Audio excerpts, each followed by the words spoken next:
system first. So somebody mentioned inches. Yep. What is the size of an inch? How did they come up with the size of an inch?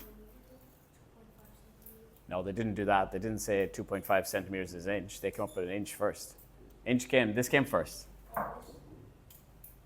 Almost, yeah. It's the width of a thumb. It's the width of someone's thumb is an inch. Right. So what's next up from that? An inch? Foot first, yeah, foot. So how many inches in a foot? Yes, 12. So 12. Well, you divide by 12, but there's 12 between these two. What's after a foot? A yard, yes. What was a foot measured after? A foot, yeah, someone's foot. Yeah. What's a yard then? How many feet in a yard? It's 3, if you're not sure. So 3 feet in a yard. Yeah. So what was a yard measured after? No, so an inch is the width of a thumb, a foot is a foot, a yard is, what measurement is a yard? It's a length, yes, but what length? The length of what? So remember, inch is the width of a thumb, foot is the length of a foot. What's the yard a length of? What did they measure back in the day? A yard was it was a stride of someone. A stride. Someone's walking stride is a yard. So a step. So you can think about that. If you step forward, that's a yard. 3 feet makes sense, kind of. What's next? There's one between mile and yard. Begins with an F. If anyone does horse racing, you might have heard furlong. No? Yeah. So how many furlong or yards do we think is in a furlong? Remember, it's you're on the right. Well, where furlong came from is very strange. It's I could be corrected here, but I think it's how far a cow could pull a plow before it had to take a break. That was a furlong. And how many yards are in a furlong? 220. Of course. 220. Why? Of course. And then how many furlongs then in a mile? 1,000. No, 8, obviously. Of course it's 8. So there's 8 furlongs in a mile. Now, something tells me it's going to be difficult to convert between those. It's going to be a little bit tricky. And some of the measurements, like if I had a conversion on the starter with these ones, you wouldn't have a clue, would we? And you're going to get a lot of decimals and things like that. Why did they pick these numbers, do you think?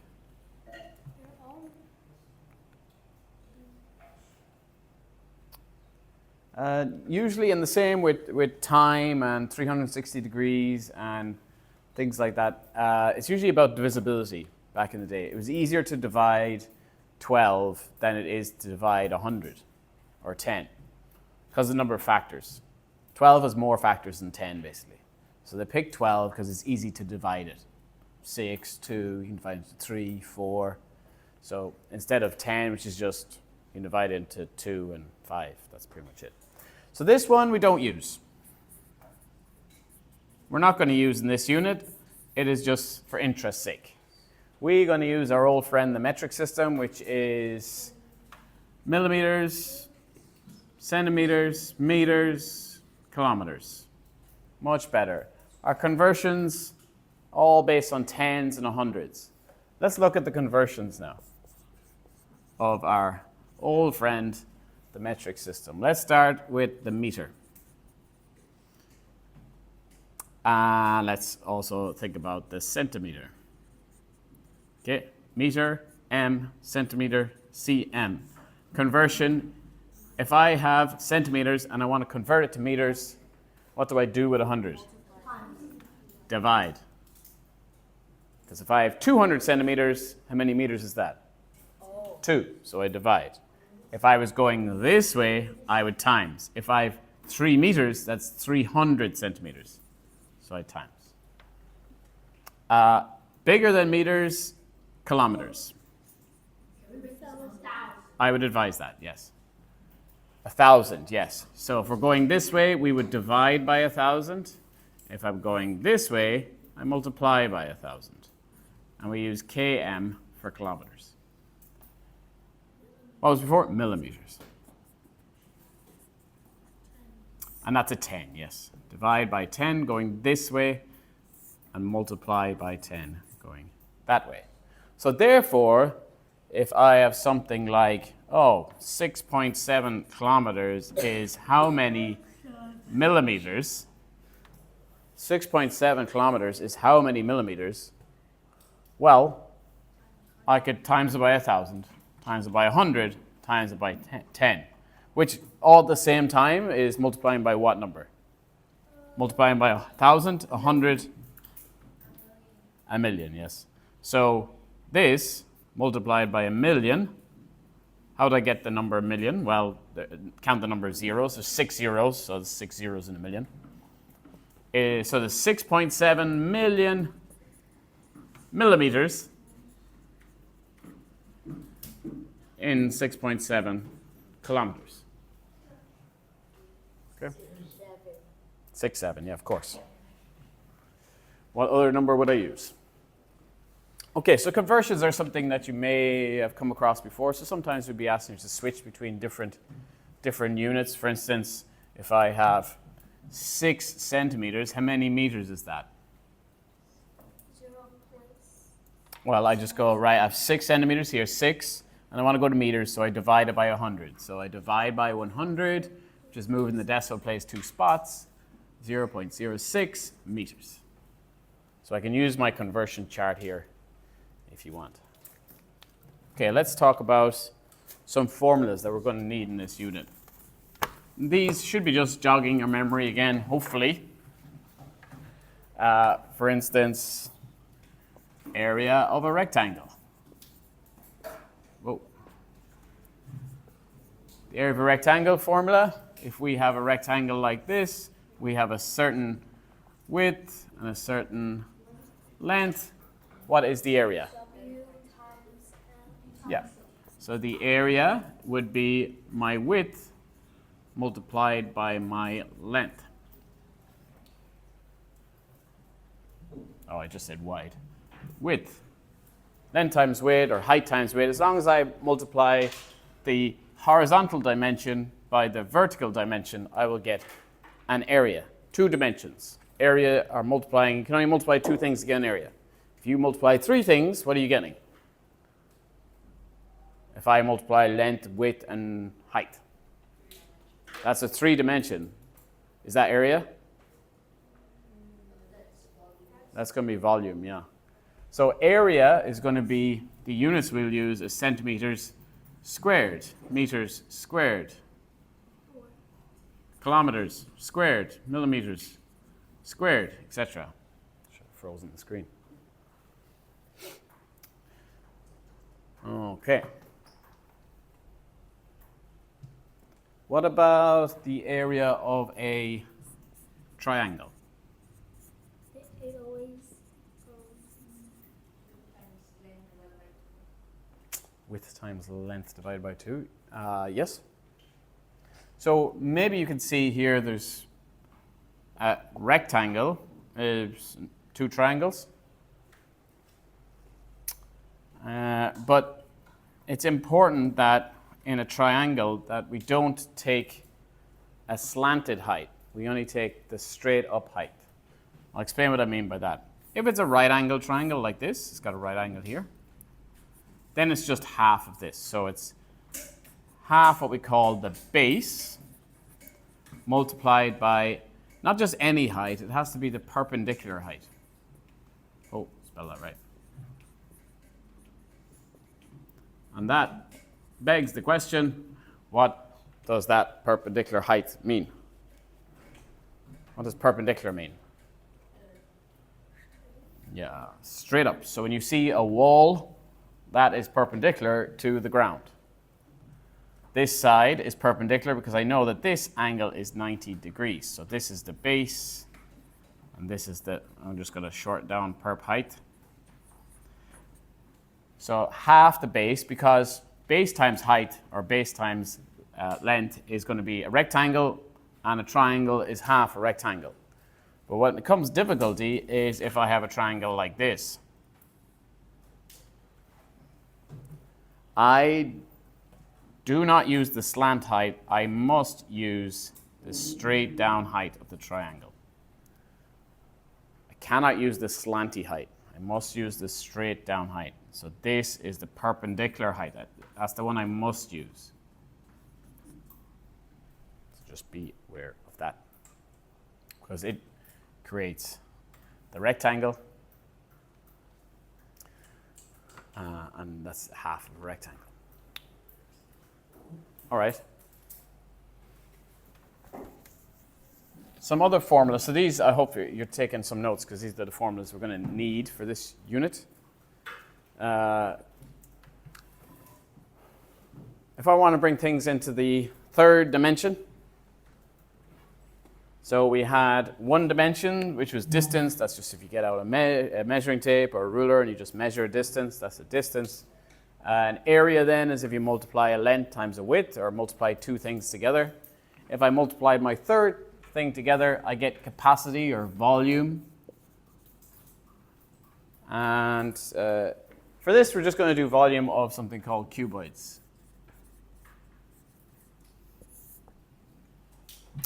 What's a cuboid? Cubes. What's a cube? Cube is a square cuboid. Four sides. Yes, so it's a rectangle. Yeah, rectangular prism. So we have, this is a rectangular prism. If you're not sure how to draw that for your notes, I'll show you how to do it. If you draw a square and then draw another square, and then you connect the top left corner to the top left corner, the top right corner to the top right corner, the bottom left corner to the bottom left corner, and the bottom right corner to the bottom right corner, you get a 3D prism. And the volume of these things is pretty easy. It's the area of one side multiplied by how length it is, how long it is. So it's length times width times height. So you get the area times how many slices you have. So the volume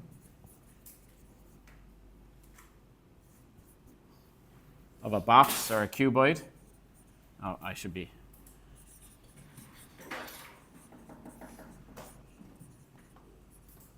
is length times width times height.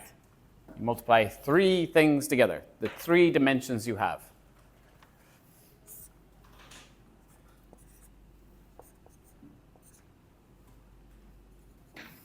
Length, how high it is, and how wide it is. Length times width times height is the volume. So it's just a three multiplication. So if we have this one down here, its width is 6 centimeters, its height is 3 centimeters, and its length is 10 centimeters. What is the volume of this one?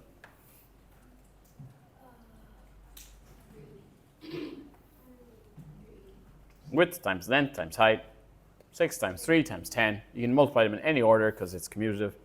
It's 180. What's the unit? So the 3 times 6 times 10 is 180. It's in centimeters, so centimeters what? Square. Cubed. Little 3. So when you do 3 dimensions, you put a 3. When I do 2 dimensions, 2.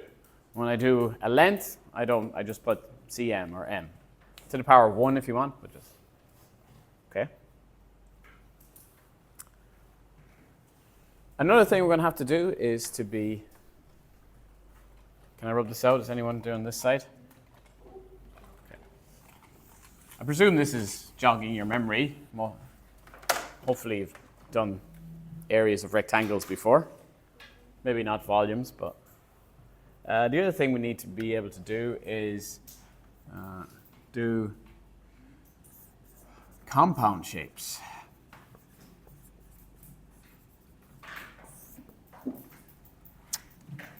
Getting area and perimeters of compound shapes. What's a perimeter again? It's the outside of the Is it 2 dimensions or 1 dimension, perimeter? one. Yeah, it's a distance. So perimeter is distance around the outside of a shape.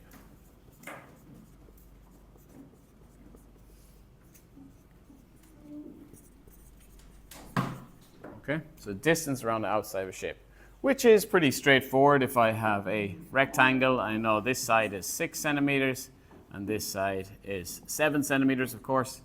What is the perimeter of this? 13. Don't say 13. So if I was a man, if I was taking a little walk around the outside of the shape, I wouldn't stop here. I would walk around this bit and this bit. 84 centimeters. 84, that's a long walk. 6 centimeters plus another 7 plus another 6 plus another 7. 26 is the perimeter of this shape. 26. The area of this shape is 42. So the perimeter of this is 6 plus 7 plus 6 plus 7, which is, 6, 7, of course, which is 26 centimeters. And then the area is 6 times 7, which is 42 centimeters squared. Areas are squared. Now, so remember, perimeter, you must walk around the entire shape. So not just the ones that are marked with lengths, every length. You have to sometimes you have to figure out what those lengths might be. Now, this is not a compound shape. A compound shape looks something like this. That is a compound shape.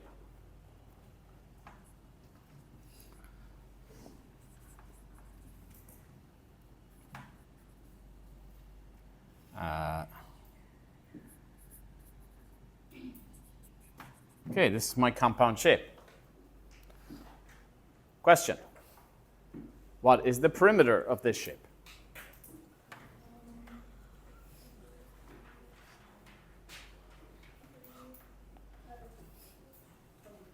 $24?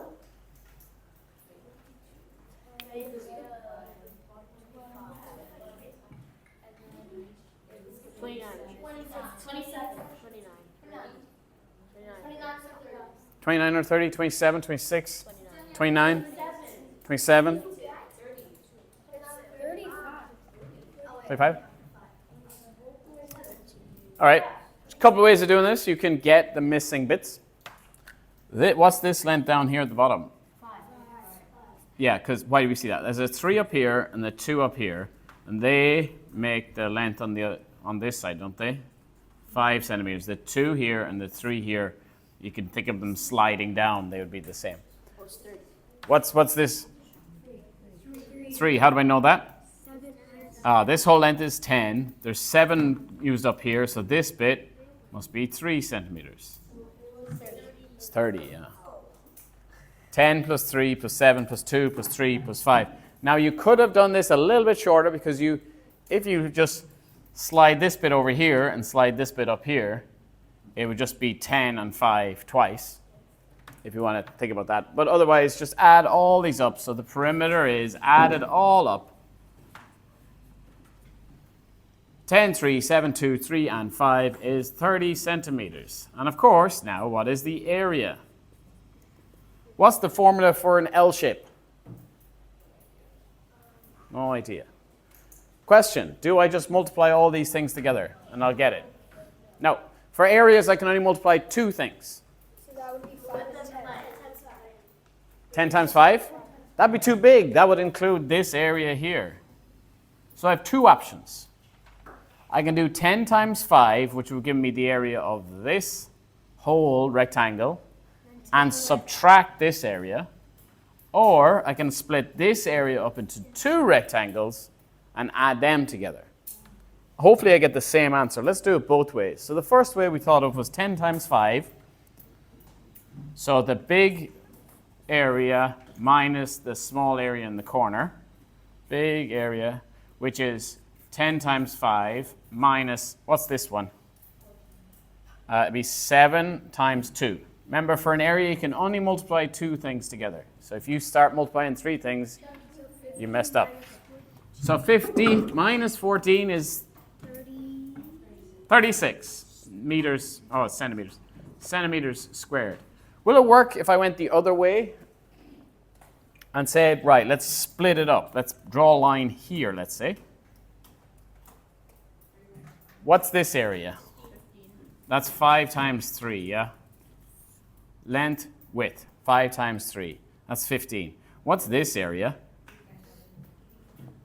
7 and 3. 7 times 3, which is, right, so this answer is 21. This answer is 15. Together, they make 36 as well? Yes. So for a compound shape, a shape like this, I have to split it up into 2 shapes. Or 3 shapes sometimes. So you might get one with a triangle or something. You have to split it up into a triangle and a rectangle. Okay. All right. Hi. Can you also split it up at like that? Yeah. You can split it up any way you want. As long as you have the dimensions for that, you can do that. Okay. On Google Classroom, there are 3 worksheets, green, yellow, blue. You could choose one of them to do. You don't have to do all of them. Just pick which one you like. They're on Google Classroom. Does that matter? Well, you'll find out.